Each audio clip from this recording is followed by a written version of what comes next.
Qeverisja lokale padyshim që nuk është e lehtë. Në këto 4 vite jemi fokusuar në 3 fusha kryesore, por asnjëherë duke harruar edhe të tjerat.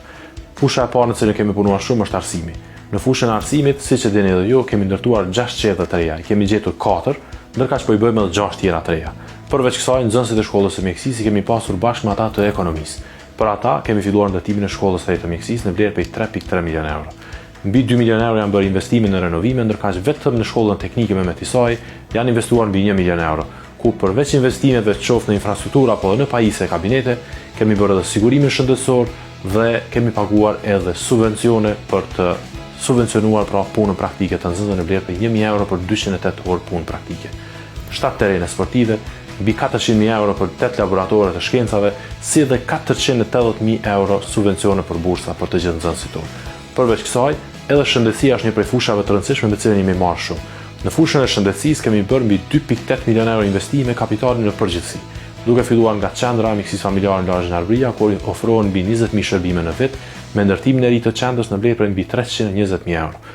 Më pas 5 laboratore të reja në fshatrat të qytetit tonë për të decentralizuar shërbimet dhe për të hequr ngarkesën nga qendra kryesore e mjekësisë familjare. 130.000 euro investime këtu. Mbi 290.000 euro kemi subvencionuar qytetarët me barna për ata që kanë pasur nevojë. Po ashtu, në fushën e shëndetësisë jam blerë edhe mbi 84.000 euro pajisje, mbi 60.000 euro për autoambulancë e shumë investime të tjera. Ndërkohë që janë angazhuar rreth 100 profesionistë të ri dhe në Gjilan aktualisht kemi ndoshta një dorë plot me profesionistë të ri shëndetësor dhe me doktor, të cilët janë të papunë. Përmes kësaj kemi arritur për shembull te kujdesi paliativ që nga një ekip me 2 infermierë të bëjmë 3 ekipe me 2 infermierë dhe nga një mjek, nga 6 orë punë në ditë të kalojmë në 13 orë punë në ditë, ndërkaq që orari i punës për gjatë javës nga 5 është shtuar në 7.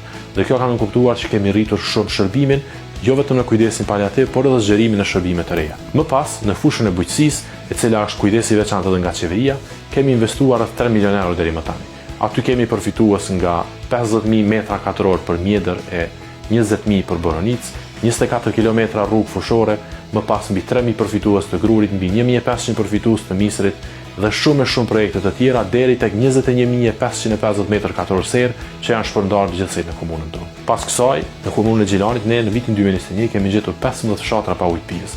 Prej tyre, në 6 kemi investuar tashmë rreth 1.5 milion euro për t'i bërë me ujë të pijës dhe me rrjete të ujësiesit. Përveç kësaj, në komunën e Gjilanit aktualisht po punohen në projekte në vlerë mbi 41 milion euro. E para dhe projekti më i kushtueshëm është projekti Flows, në cilin po bëjmë investimin në rrjetin e ujësiesit në vlerë prej mbi 15 milion euro. 52% i kemi humbje teknike të ujit, ndërkaq me këtë investim do të ulen këto humbje jashtëzakonisht shumë.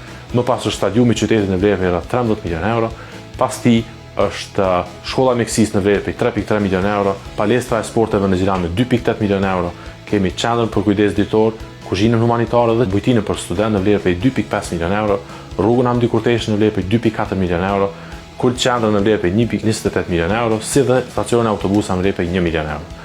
Përveç këtyre ka edhe plot investime tjera, me cilat po punojmë, kemi punuar edhe në kaluarën, por nuk mund t'i përmendim gjitha. E rëndësishme është që po sjellim një standard të ri të qeverisjes, po punojmë jashtëzakonisht shumë, po përmirësojmë gabimet e të kaluarës dhe po ndërtojmë të ardhmen për Gjilanin dhe për gjithë Kosovën.